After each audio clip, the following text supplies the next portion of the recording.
All right, welcome to the group chat. I'm here. You're here with me, Alyssa Williams, and Anthony Holt. Anthony, how was your weekend? It was good. Good. Got to watch my sports and also That's coach the kids. So good weekend. always fun. That is good. That is a good weekend. I feel like I got the weekend off from sports this week, but obviously that doesn't mean professional sports stopped. Let's talk about the crazy game last night. Went into overtime. Cowboys versus Packers ended in a tie, 40-40 tie. What what happened? What are we thinking? I mean, the big anticipation was Michael Parsons coming back. Yeah, Coming that's back true. playing in Dallas. So it was a lot of energy and stuff around that. A lot of tension. He didn't really have a big game. But he did make a saving tackle on Dak Prescott at the end of the game. But it was just it was a high scoring game. Started off kind of when it was just a high scoring game. I think Dallas they showed me a lot on offense. They showed me. I think with CeeDee Lamb out, maybe it gave Dak the opportunity to kind of spread the ball around instead of Hmm. just targeting to him.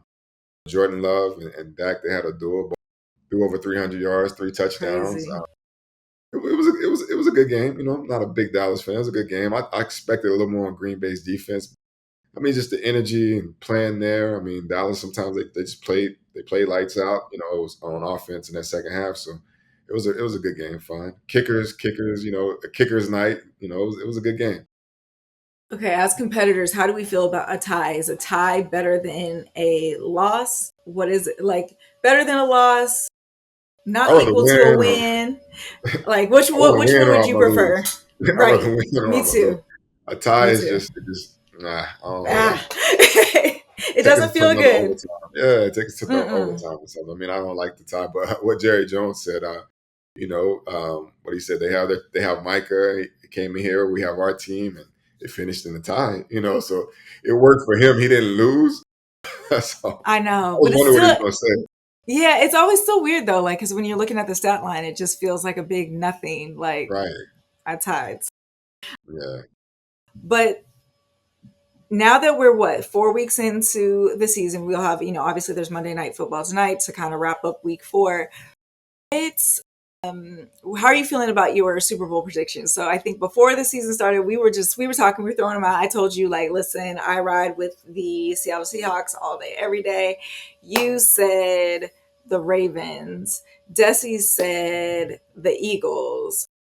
How are you feeling Week 4? The Ravens have dropped 3 of 4. Pick's not looking too Not good. looking good. I mean, I know we don't have we're not full strength on offense.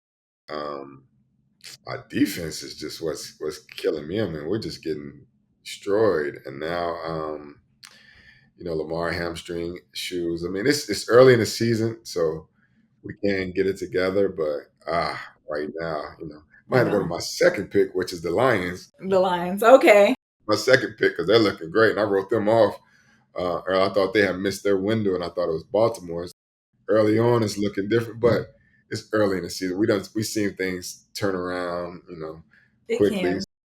Right now it's not looking good at all. I mean, we really haven't even hit the halfway point. So, we still have 4 or 5 weeks before it's about the halfway point in the season. So, I think you can hold on to your pick for a little bit. I'm a de facto Lions fan, so I will never root against them. My dad has been a Lions fan since 1960 something, so so I never root against them. Right. If you gotta come over to the Lions side, I Hey, won't. There's no my foot's in judgment. the door. My foot's in the door. There's no judgment on my part. Um, all right. Also, so speaking of like wins and losses, ties. We're actually at a very decisive game.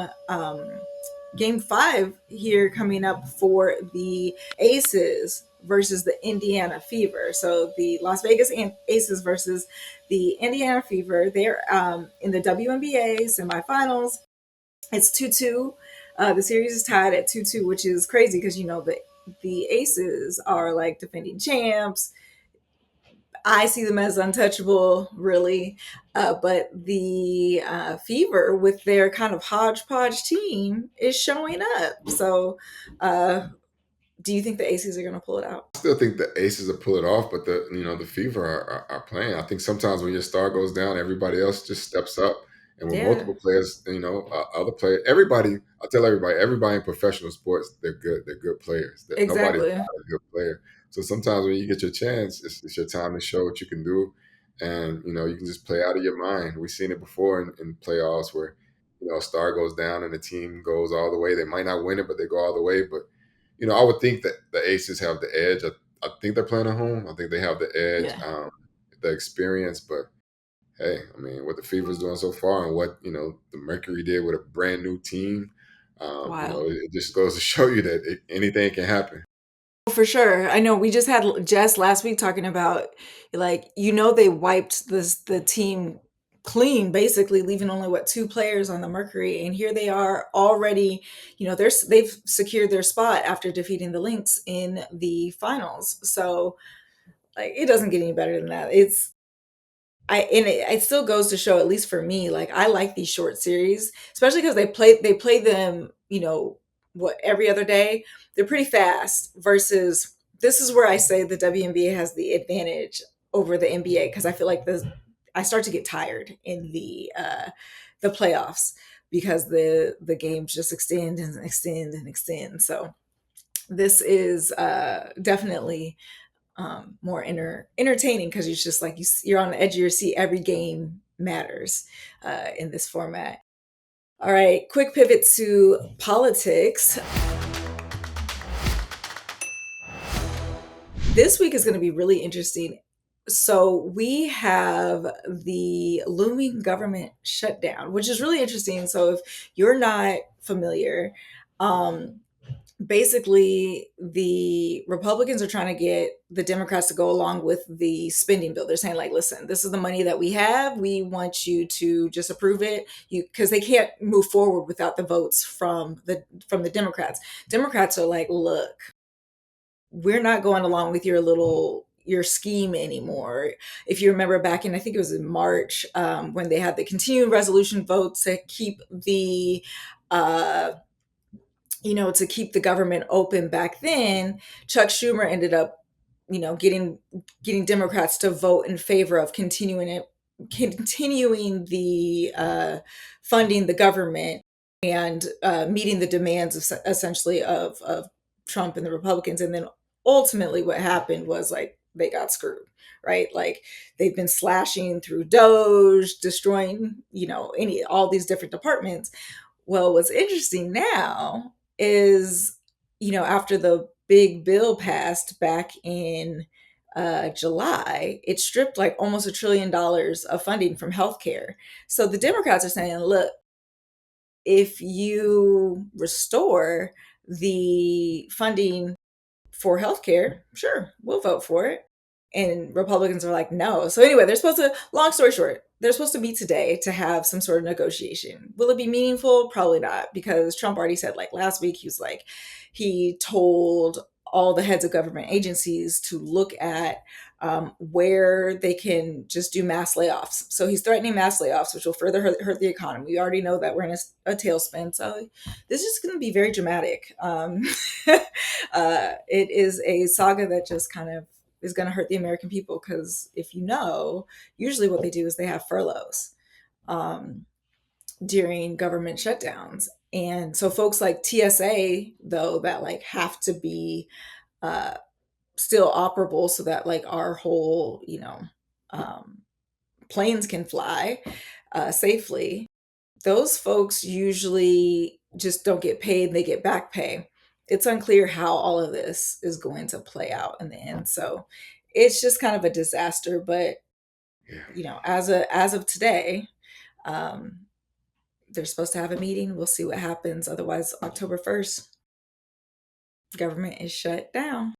let's see what What do you happens. think of the What do you think of the strategy? Like, I kind of like that the Democrats are holding the ground, because everybody's like, they're not doing anything, but it's like a lose lose. It's a lose lose. That's what I look at. It's a lose lose. I mean, if you hold your ground, people are gonna get laid off. People get fired. I mean, that's not a Hmm. good. If you don't, then everything it's just it's a mess. Yeah. It's yeah, it's a mess, but then also it's like, okay, they'll fire all these people. Are they just going to hire them back? Like because you still have to operate the government in some capacity. But then, you think about what they were worried about way back in March is like, now you're further consolidating power because you're, cutting all these agencies and I don't know. Anyway, so that's something to look out for. Another thing to look out for is the Supreme Court docket. It goes or the Supreme Court's session starts back next Monday on the 6th. And there's some key cases to watch. One of them is out of Louisiana, where basically they are looking at uh, Section 2 of the Voting Rights Act, which basically ensures that districts that are majority Black, um, or majority minority are represented by folks who look like them or have their best interests in mind. And there's been a group that, and this is, I guess I should back up, it's already been ruled on that, yes, that's how it should be. And I want to say that was back in 2022. And now, uh, essentially what's happening is a group of non-Black folks from the district are saying, no, this is discriminatory, it's racial gerrymandering, which is wild considering we just saw what like true racial gerrymandering is out of Texas, right? Um, but basically, if the Supreme Court rules in favor of this small group, what we're going to see is that a key provision within the Voting Rights Act is gutted. So just something to keep watch out. They're not going to watch of. They're not actually going to vote on it or rule on it next week, but something for folks just to know is out there. I think so often we don't pay attention to what's on the Supreme Court docket, but the way things have been going, we all kind of need to know. Yeah, so uh that's it for just our beginning of the week update. I'm sure we'll be back later this week to run down all the topics of the week and everything in between, just like your group chat. So check us out.